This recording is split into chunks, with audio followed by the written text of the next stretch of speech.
Good morning, everyone. Today we're going to be showing you how we, basically the common ways we can fix Outlook crashing or freezing. There's a number of reasons this could fail. So yeah, we're going to be sort of addressing those issues. And I've got a really because there's so many different ideas you can put into place. There's like 6 different ideas you could try out. I'm going to do a very low-tech option. I'm going to throw literally a number up like this, and then you can quickly skim through the ones you might have looked at already. You can quickly skim through the ones you might not need to look at, just so it makes it nice and easy for you to go. You haven't got to listen to me chatter on for like however many minutes this takes.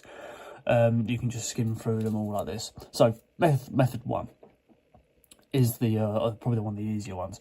So obviously open up Outlook, and then you can go to the find the emails that you for example want to get rid of and archive them. Decide what one you want to get rid of. So the thing with archiving and deleting you might think is going to speed up, but in actual fact it doesn't. I did look into this and I spoke to a couple of people about this, and they said deleting emails, it's good obviously for like speeding up your inbox, but Outlook still has to process that data when it opens. So instead of deleting them, archive them. So archiving in Outlook now, Outlook opens up with priority to focus on streamlining your inbox, and archive is a separate folder that it doesn't need to focus on. So if you archive your emails in there instead, you still get you still hold on to all of your emails, and it keeps your inbox nice and streamlined.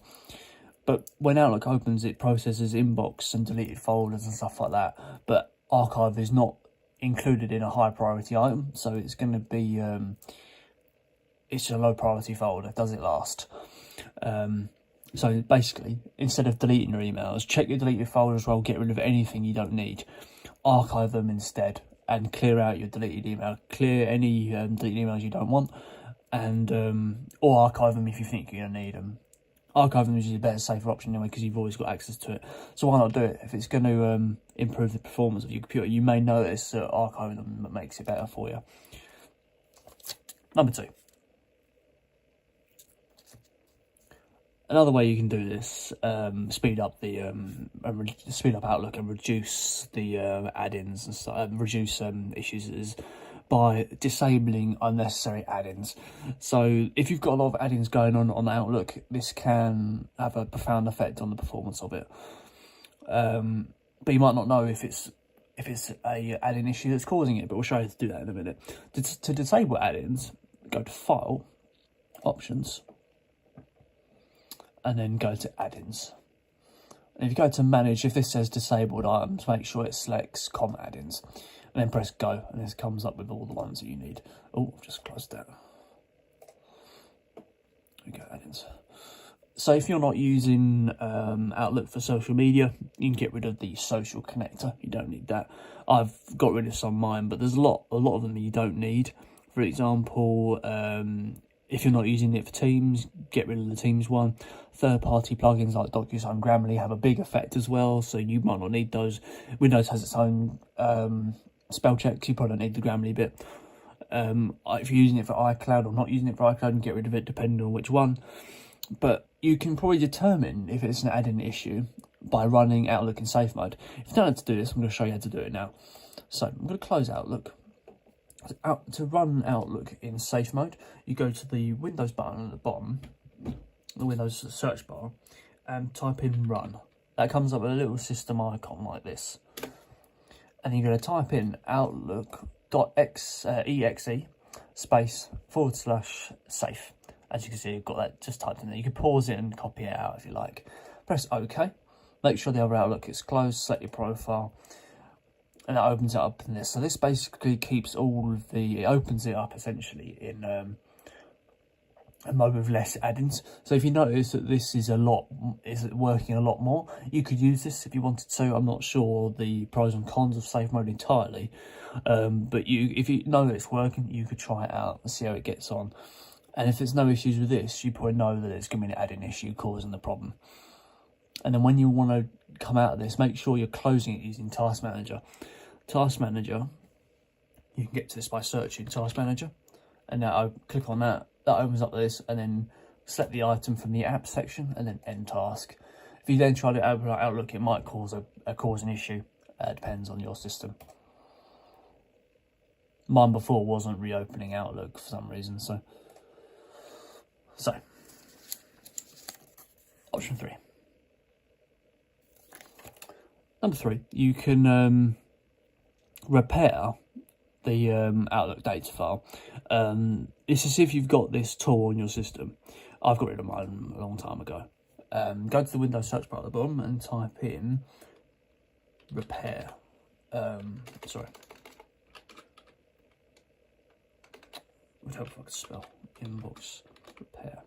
Inbox repair tool usually would come up for the Outlook.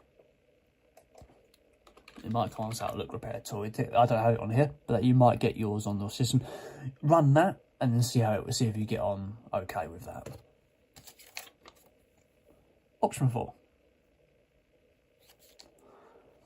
So another way you can do it is by getting rid of your existing profile.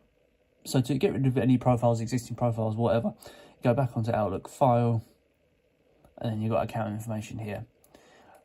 You can, you could obviously select the account you want to manage. If it's just one, just manage this one, and then go down to account settings, manage profiles.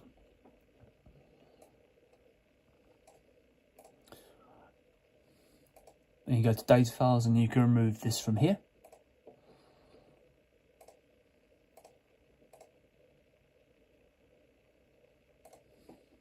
Yeah, so you can delete your files from here. You can delete email accounts from here as well.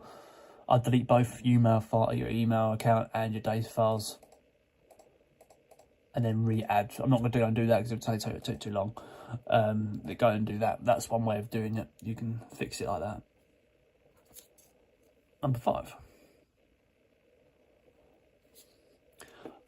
For one odd reason, depending on if you fiddle around with the computer or not, check whether Outlook is set to start up. There's 2 ways you can do this. You can either do it through Windows 11 settings, or you can do it through...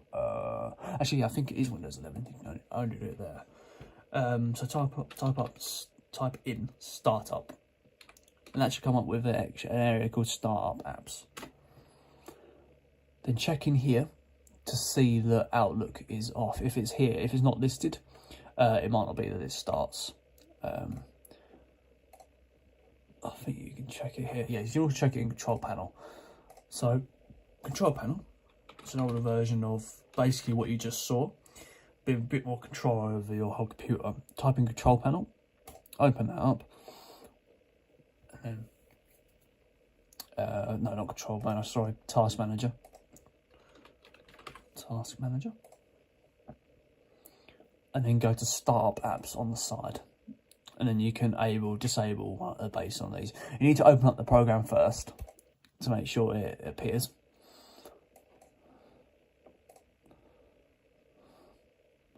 And if I oh yeah, I haven't used Task Manager for a while. And then you should be able to set this from here. So, number 6. Again, staying on Task Manager, you can, yeah, for this you'll need Task Manager. Again, if you didn't see option 5, type in Task Manager. Put that in, search, click on it, make sure Outlook's open. And when it is open, you'll see it under Apps, as you can see here. And then right click and then press efficiency mode. And if you turn that on, it might give it low priority, but it might reduce some of the processes in the task that you don't need. So it might help you streamline that process a bit more, make it run a bit more of a basic operating. Anyway, guys, that's 6 different sort of ideas you could try for fixing the Outlook freezing or slowness issue. I hope you enjoyed that, and I'll see you on the next video.